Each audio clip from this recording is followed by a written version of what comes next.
This is Killer Innovations, a show about ideas, creativity, and how you can innovate. Welcome to the Innovator's Garage, where you learn to create your next game-changing killer innovation. Welcome to Killer Innovations, a show about creativity, innovation, and design. I'm your host, Phil McKinney.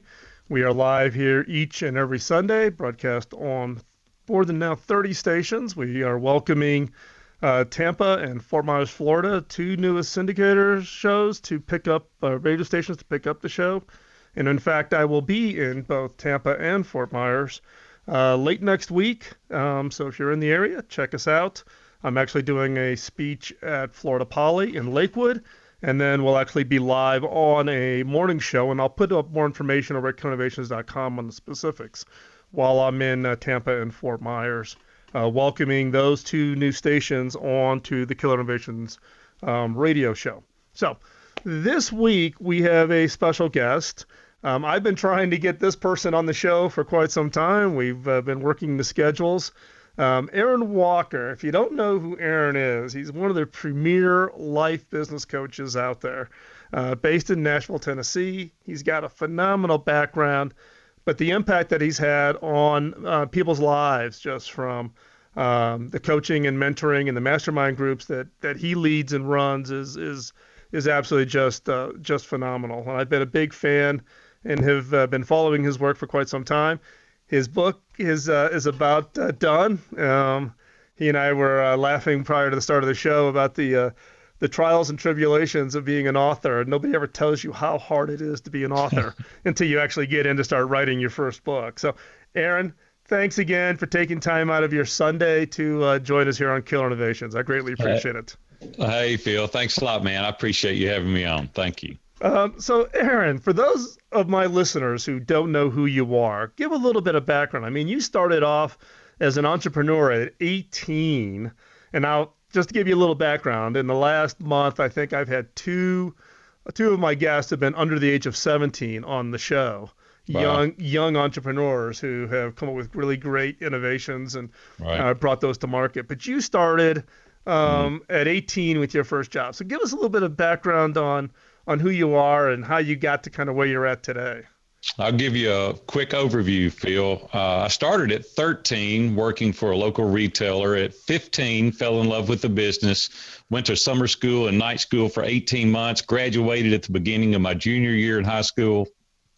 I met a couple of guys that had plenty of money because I had zero. I didn't have any money. My dad was a great man, but a horrible business person.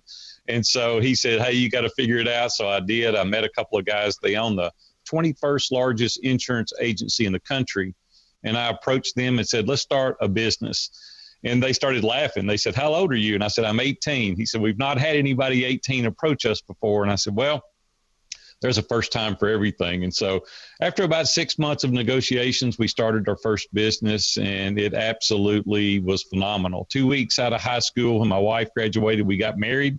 2 weeks out of high school, she came and helped me in the business. And instead of escalating our life standards, we decided to delay gratification. We poured all the money back into the business, and we paid a 10-year loan off, Phil, in 36 months. So here we are, 21 years old. We have a paid-for business. And I just continued to repeat that exercise until I was 27 years old, had four stores, a Fortune 500 company in Fort Worth, Texas, wanted to grow through acquisitions. So they came to Nashville, made me an offer I couldn't refuse, and I was done. I sold out. I retired at 27. Well, I thought that was amazing. I thought this is the American dream, go from nothing at 18 to retiring at 27. Until my wife woke me up from a nap one day and she said, you're getting fat and lazy and you need to go back to work. And so I said, well, I don't have any reason to get up, right? There's no purpose. I have no meaning in my life. There's nothing going on. I just got time, and I had a little bit of money. And so I gained 50 pounds in 18 months, and we both decided I need to go back to work. So I went back to the guy I started with, bought his company, spent the next 10 years, and we quadrupled his business in a 10-year period. And it was just an ideal situation. I worked 3 days a week. He worked 3 days a week. And then, Phil, something really horrific happened in August 1st, 2001. I had an automobile accident where I hit and ran over and killed a pedestrian crossing the street. They just didn't see me coming. Very, very unfortunate accident. And it really changed the paradigm shift of my life. I really started thinking more about what I was doing, and I had been very successful in a number of businesses, and I decided to retire. And so I did. 41 years old, I was finished again for the second time. And I took 5 years off, kind of got my legs back under me, figured out what I was doing. Went in the construction industry, spent the next 9 years building high-end residents. And then I retired at 50. And a couple of my mastermind buddies, Dave Ramsey and Dan Miller and Ken Abraham, Jeff Mosley, some of those guys that are here in Nashville, encouraged me to coach. And I refused it at first, but then after prompting, they encouraged me. And so I did. And now we have national and international clients. We lead 7 mastermind groups. We have hundreds of guys in our community. And Phil, I'm having more fun today than I've ever had in my entire life. There's 38 years in 3 minutes. That's probably the most condensed backgrounder I've had on the show yet. But you've had kind of very distinct little phases in your life, both early success, some struggles, with the accident that happened in 2001, and then kind of this coming back and getting back into the saddle again. If you were to look back today, what you know today, and you were going to advise the 18-year-old Aaron Walker negotiating your first deal, what would be kind of one or two pieces of advice you would give to your 18-year-old version of yourself? Yeah, a couple of things. Oftentimes people, they're held back by fear. And really, I had nothing to lose, right? Because I talked to my mom and she said, hey, go for it because you've got nowhere to go but up. And so that's exactly what I did. But I tell people now, don't let fear hold you back. Fear of missing an opportunity more than you fear failure. And if you will always keep that at the forefront of your minds, oftentimes we think our peers or colleagues are talking about us or our family members. Well, failure is in not trying, not in not succeeding. And so I would hate to lay there in bed at night and think, would it have worked? I would rather, it not work out exactly like I'd planned. I don't even believe in failure, first of all. I believe you either succeed or you learn. And you just take those things that you learn and make different application and just continue forward. So I would do that.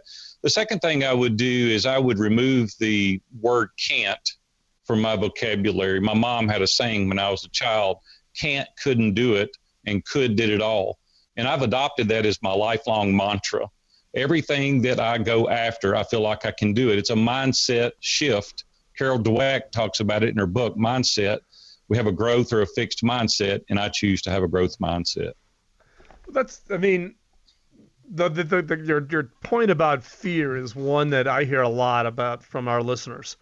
I've got this great idea, but what if it doesn't work out? And it's the way I kind of sometimes frame it is that's false evidence that appears real.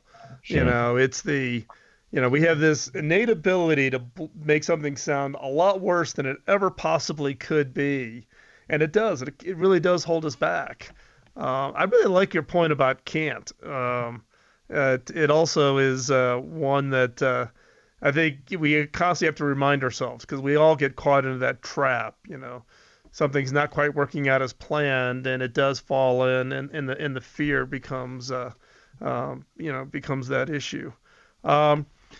So Aaron,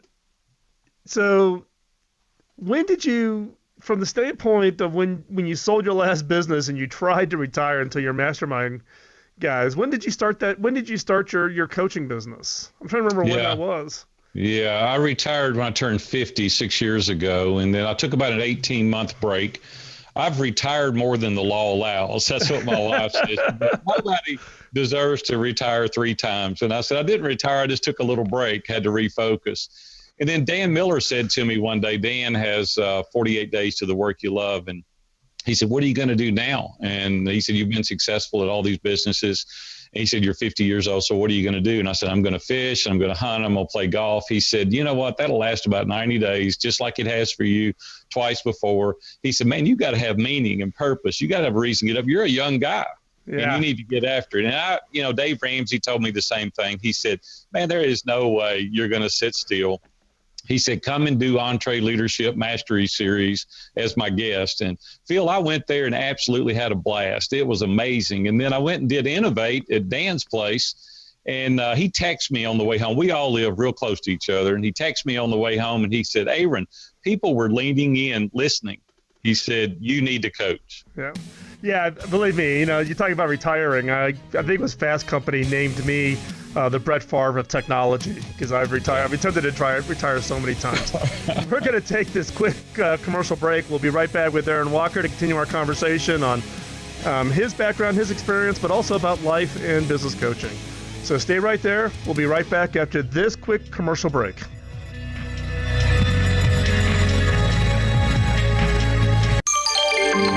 BizTalkRadio.com.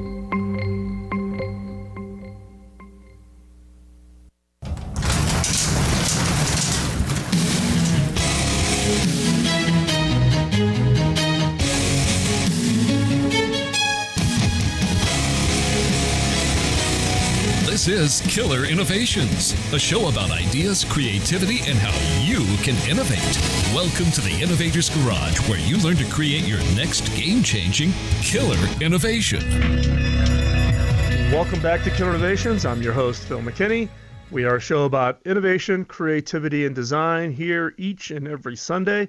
Podcast comes out on Tuesday mornings. You can check that out over on iTunes or wherever you get your regular podcast shows. As always, all the show notes are available over at killerinnovations.com.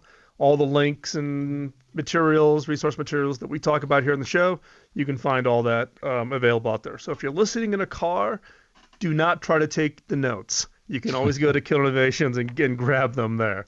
So today's special guest, Aaron Walker, we were talking in the first segment, getting a little bit of Aaron's background and how he kind of transition from starting being an entrepreneur at the age of 18, spending, up until he turned 50, buying, selling, and growing quite successful businesses. And then kind of went through this transition of really bringing that experience that he had through the ups and downs of both of his business and personal life and turning that into both a life and as a business coach with his new company, which is View from the Top. So what I want to talk about specifically is there's a lot of life coaches out there. There's a lot of business coaches out there, but you kind of set the mold for what you refer to as both a life and a business coach. Right. Why did you go about it that way versus what everybody else is out there doing in the coaching space? Yeah, we kind of niche down, Phil, in our industry, and I coach men. And the reason I coach men is I've been involved in men's groups and accountability groups and mastermind groups with men now for over 30 years. And since I'm an entrepreneur, it was difficult to separate for me business and life, right? I am the company. I've not worked for anybody since I was 18. And for me to go home and take off, my business hat and put on my life hat or my daddy hat or husband hat, it was difficult. And I couldn't understand that. And a lot of men I talk to, there's not a distinct division in that. And I said, well, I'm going to coach men 27 to 55 years old on average, entrepreneurs, small business owners. And our niche market is guys that'll do, $1 million a year up to $50 million a year. And that's kind of our niche market. And so I want to instruct people that you can't really separate the two. You just can't become something different outside of you being an entrepreneur. They just integrate. And so I just decided to be a life and business coach to coach those entrepreneurs. Well, again, I think it is unique, and it's one that I also strongly agree with. It's hard to, segment out, like you said, your personal life and your business life. They influence both directions, Right. Both positively and negatively if we're not careful, right? And here's the thing I wanted to do, Phil. I wanted to teach people that I can teach you to make money. It's not that hard to make money. It's really not that difficult. And I can make more of it. I can lose it.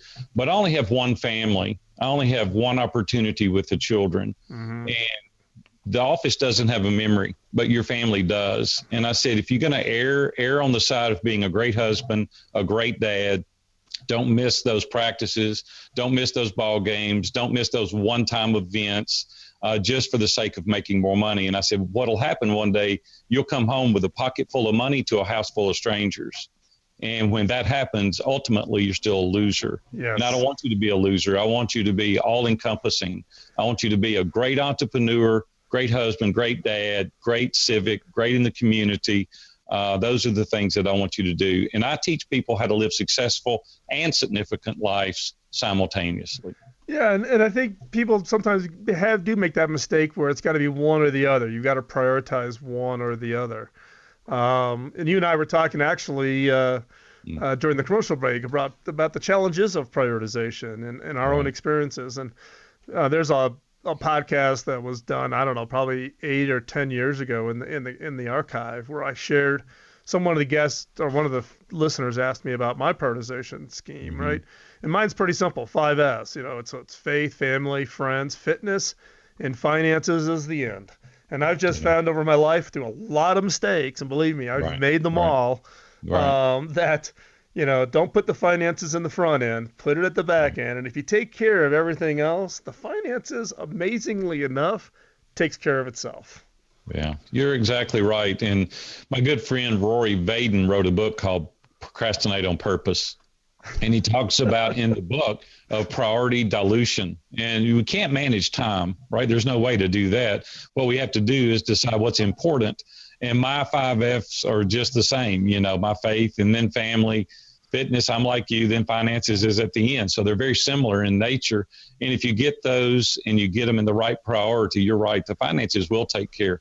The thing is we need to concentrate a lot of our effort and energy. Greg McCowan wrote the book Essentialism, and he talks about in that book, we can't do 15 things well. You don't have the bandwidth. And so you've got to narrow down. Instead of being an inch deep and a mile wide, we need to concentrate, be an inch wide, but a mile deep. And then people will stand in line to buy your services or your product. But we don't niche down far enough. We don't specialize. And when we're talking to the world, we're talking to no one.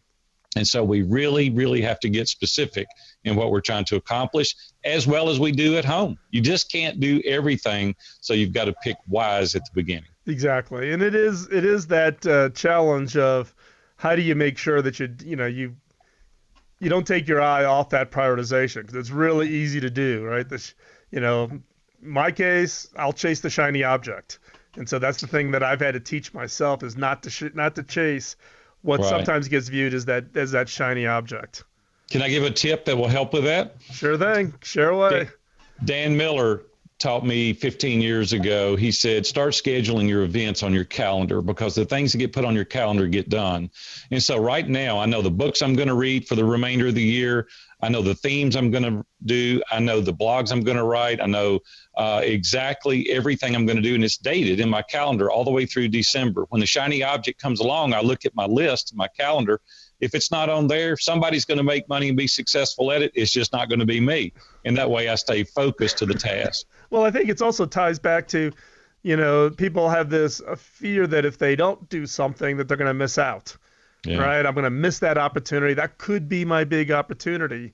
And the fact is, we are an opportunity-rich world. There's going to be more opportunities They're everywhere. For you and everywhere. It's not like it's this fleeting thing that you got to go, grab or whatever. So we're going to take another quick commercial break. But before we go, I wanted to share with the listeners, again, check out the show notes over at killerinnovations.com.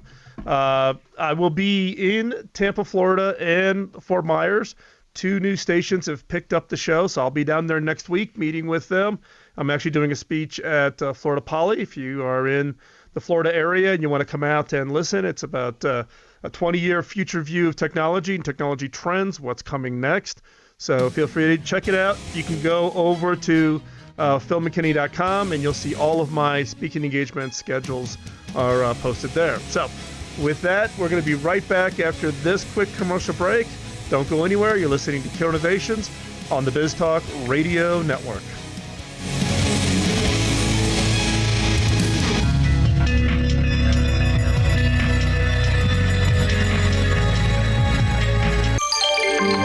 BizTalkRadio.com.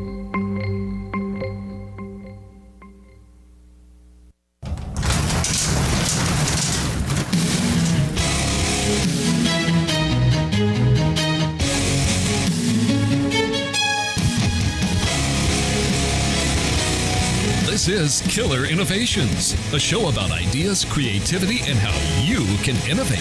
Welcome to the Innovator's Garage, where you learn to create your next game-changing killer innovation. Welcome back to Killer Innovations. I'm your host, Phil McKinney. This is a show about innovation, creativity, and design, live each Sunday. The podcast comes out Tuesday morning. You can grab that over on iTunes or wherever you get your podcast content. The show's been going on for 12 years. We're about halfway through our 12th season. So if you want, yes, you can go back and you can listen to show number 1, me sitting in a bathroom at a Marriott hotel in Phoenix, Arizona, 12 years ago as a test. I didn't know quite that the test was going to go on for 12 years and now be a nationally syndicated radio show. But again, thank you for taking time out of your day to come and join us here on the show. Today's special guest, Aaron Walker, long successful history and career as an entrepreneur, starting at the age of 18, and then now providing sharing his experiences, his expertise, his guidance, his coaching, his mentoring as a life and a business coach. And we were talking in the last segment really about that transition of sometimes your friends persuade you to take a step and go in a different direction that you never thought you would take, and how Aaron ended up in this role. But I think in some cases, some of the listeners may not be totally familiar with, for instance, one of the things you provide is you've got these mastermind groups where you bring together 10 people. So maybe you want to give us just a little bit of background for the listeners who aren't really intimately familiar with mastermind groups, how you run them, what do they do, and what's been kind of your experience? Because you were in a mastermind group for a very long time before you even started running your own. Right.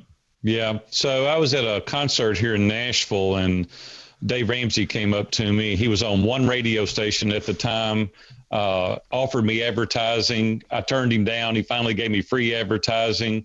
And then I've been a 21-year sponsor of his show. And he came up to me 3 years after that, and he said at this concert, and he said, "Listen, I want you to join my mastermind." I said, "What in the world is that?" And he goes, "Just trust me." So I went to his office, 10 other guys there.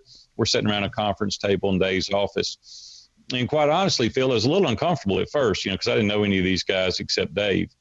And so I'd go and we'd read books, we'd share, we'd talk, and I go back the next Wednesday for an hour and a half. We'd do it again. And it transformed my life. And I won't give you the 20-year version, but what transformed my life was subjecting myself to the scrutiny of men that had nothing to gain or lose as a result of what they told me. And I found out that I got very, very pointed truth as a result of it. And I can't tell you, man, the fights and arguments and disagreements that we've had in those groups, but it's taken my life to the next level. Well, when I retired at 50, I wanted to copy that and do it for other men. So we started Iron Sharpens Iron, just as one man sharpens another, as iron sharpens iron. We started encouraging people to join our mastermind group. Well, we filled up the first group like immediately, second group, third group. Now we have 7 groups. We meet in an internet conference room called Zoom, as we're on now in this. And we have men from all over the world that come together for an hour. We have themes that we have each month, like how to be authentic. And we'll read a book that goes along with that. We have an accountability tool that you fill out every single week online. 10 top priorities. You rank yourself, and we hold you accountable to your objection, the things that you want to accomplish, the goals that you're trying to reach. And then we get in there. It's a very safe environment. We sign NDAs, non-disclosures, where people can come with new ideas and concepts. And it's just a very, very safe environment. Listen, isolation is the enemy of excellence, right? And we need to be in community. And this provides a safe environment to do that. And so the the structure of a mastermind group is, I've seen it where you kind of have the man in the middle, where one person shares their, their challenge. Right. The other people respond or provide advice or whatever. And then you've got the accountability piece, and then you've got kind of the the building up, I guess. Right. Edification piece. Encouragement. Right. Is that kind of, it sounds like a pretty standard mastermind structure then. Yeah, well, it's the place that you go and get all the resources you need. We're connectors. We connect people all over the world. Like, hey, Phil, you need to meet Billy or Eddie. He can help you with that. If this is the technology that you need, we help you get that. And then we hold you accountable. The 50% of it is the accountability, because you don't want to come in there week after week not having done the things you said you were going to do. Nobody wants to do that. As a result of that, you become successful, right? Because we hold you accountable to it. And then it's just a very useful resource that helps you. It's a safe place. It gives you resources and connections. And then also you have a community group too, right? So you take the people who maybe can't make the time commitment or whatever, you actually bring them together as kind of as an online community. So then the community's kind of helping each other then through that process. Well, then we have a secret Facebook that they communicate in. All the people that are in the mastermind groups are in the community as well. Every Wednesday we interview a noted authority, an author, celebrity. We have all kind of people that we interview. We do what's called man in the middle, where we'll interview somebody and we'll take the task that they're trying to accomplish or problems that they're trying to overcome. And then we all jump in as a community. The resources, very similar to the mastermind, but it's not an in-person or it's not video meetup. It's through the Facebook and it's through the interviews. Right. So you talked about the fact that you do this bringing in authors and noted experts on the interview process. You've started a business where you actually help experts, authors, particularly new authors of books, to get on the podcast. Now, just to make sure the listeners understand, we didn't use that company as part of, of Aaron. Aaron and I had reached out through and had been exchanging, and we got on the phone a couple times just as acquaintances. And I'm trying to remember exactly how we got introduced to each other, but the networks work, right? There's someone's going to refer.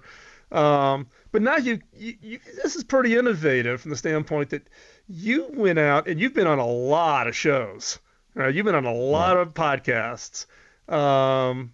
And now you're actually helping other people who may be struggling, trying to figure out how do they get onto a show, onto the more popular shows. How do they happen? So talk back, 'cause I think this is pretty innovative. So how did you go from, getting yourself on these shows just from the standpoint of sharing your expertise to now helping others?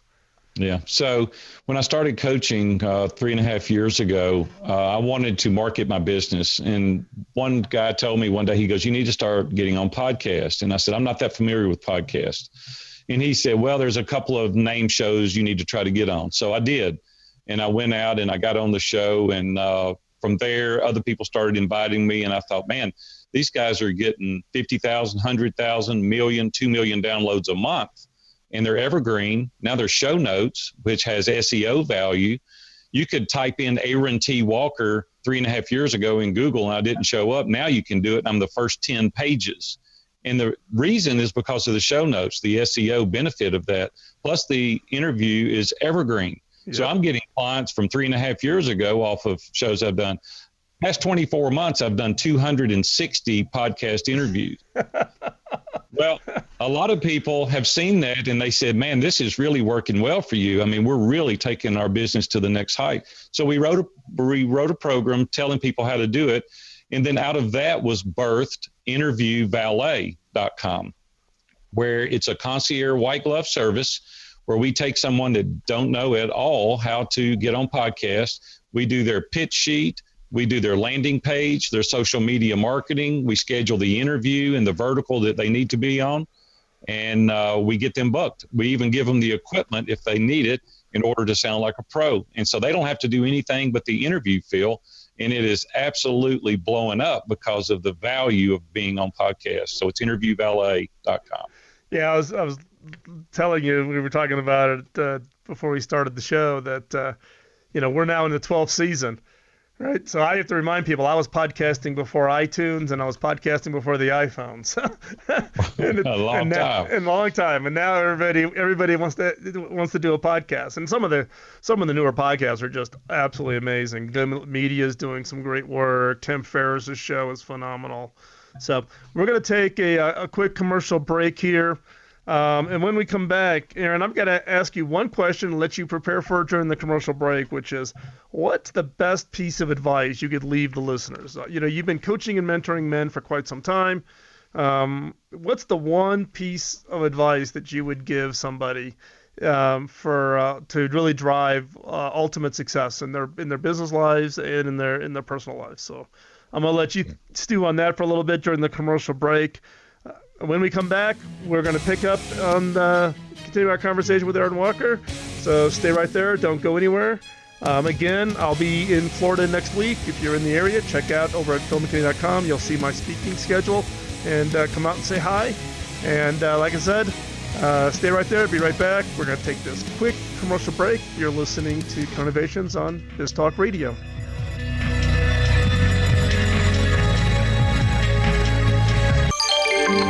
BizTalkRadio.com.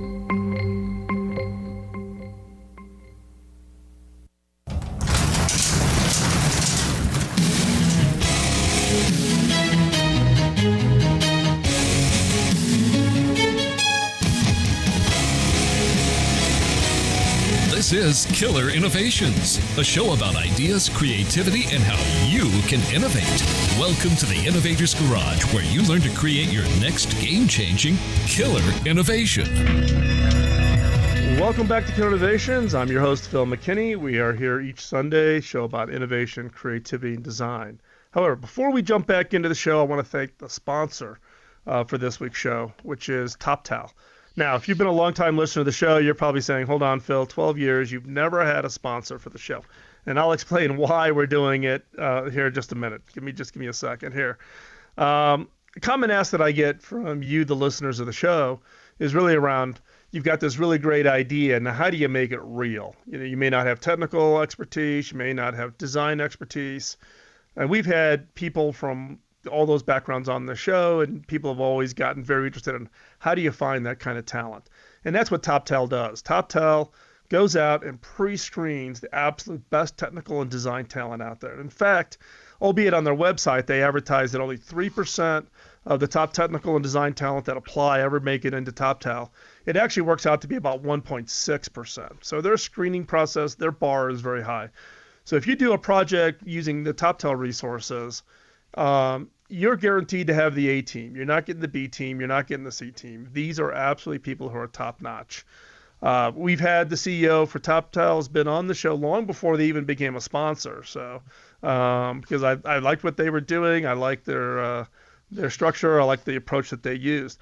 And a lot of companies are using them. Large companies such as Pfizer and JP Morgan use TopTal, all the way down to startups like Zendesk and Airbnb use them.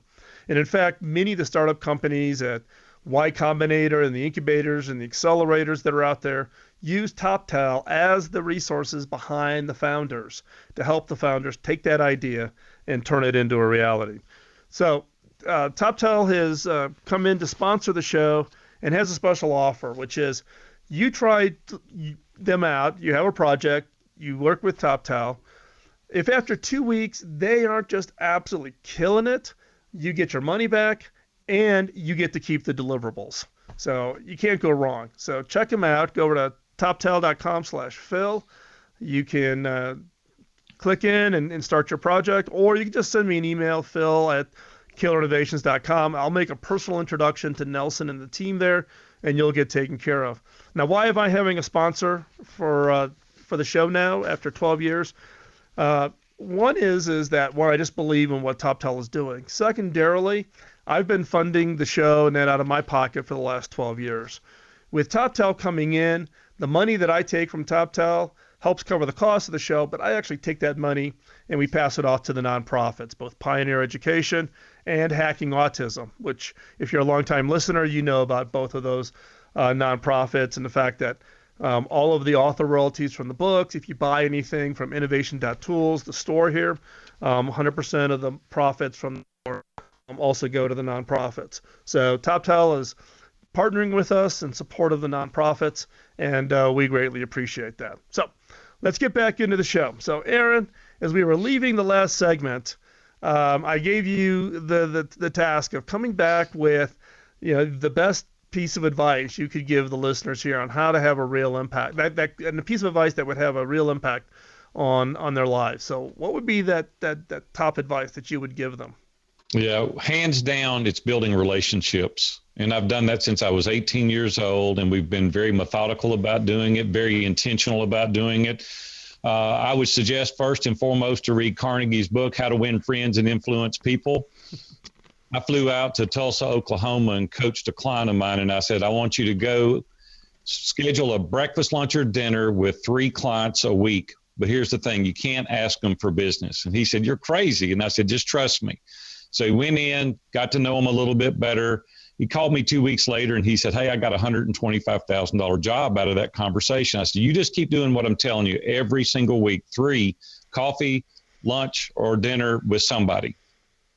Called me about 2 weeks later and he said, I got a $400,000 subdivision. This guy was in the excavation business. I said, you just keep doing what I'm telling you. So 6 or 8 weeks go by and he calls me laughing one day. He said, I can't do all the work. And I said, it's because you're building relationships. You stopped trying to make the sale and you started adding value. And you need to continue to build relationships, connect people on a daily basis. I sit down in front of my computer and I'll do endorsements for people by video, and I'll send it to them without them asking me for it. Or I'll connect people before they ask to be connected. We're very deliberate. We're very intentional on building relationships. And take the old customers you've got and get that list out and do what I'm telling you. Go build the relationship. Don't ask them for business. Do it with your current clients and do it with potential clients. And if you will spend time developing a relationship, the business will come. That's a great piece of advice. That is very good. That's very good. So in this case, you've got your clients. You actually work with a large number of clients with your community and people reaching out to you. How do you actually go through the whole process of kind of supporting and filtering them? You shared some of that materials with me, which is, kind of the survey pieces here, which I found very interesting. There's 2 things that I use every day. One is called a personal assessment, to where we really dive into your identity, your ideals, your career, your faith, your family. The second one is what do I want? Most people don't live their life proactively, they live reactively. And I ask people every day, if there were no financial or geographic limitations, tomorrow morning when you get up, what would you do with your life? Most people don't know. I've made these available for free. I've taken the price off. If you'll go to viewfromthetop.com/killer innovations, all in lowercase letters, those 2 documents are there for you for free. And you can live your life very successfully and very significant using these documents. Hey, Aaron, I really appreciate that. And we will have those links in the show notes. So if you forget the URLs, we will make those available to you. We'll also have links to all of Aaron's contact information. So find him over at viewfromthetop.com, and also his LinkedIn page and Facebook page also with that. Hey, Aaron, I want to thank you very much for joining us here Sunday on the Killer Innovations, and look forward to actually having you back on the show when your book comes out so that we can take that out. So again, thanks for taking time out of your Sunday to join us here on Killer Innovations. Check out the show notes, check out the archive, subscribe to the show over on iTunes or wherever you get your podcast. You get it every week then. One thing that I would ask is just hop over to iTunes and give us a rating and a review. That helps us a lot here on the show to get some more visibility. And we will be here next Sunday, same place. Join us every Sunday here on Biz Talk Radio. Thank you very much. Talk to you next week. Thanks, The Phil. opinions you hear on Biz Talk Radio are those of the hosts, callers, and guests, and do not necessarily reflect those of this station, Biz Talk Radio, its management, or advertisers. The information on Biz Talk Radio does not constitute a recommendation, offer, or solicitation to buy or sell any product or service. If you have any questions about Biz Talk Radio, contact us at 817-274-1609 or at biztalkradio.com. biztalkradio.com.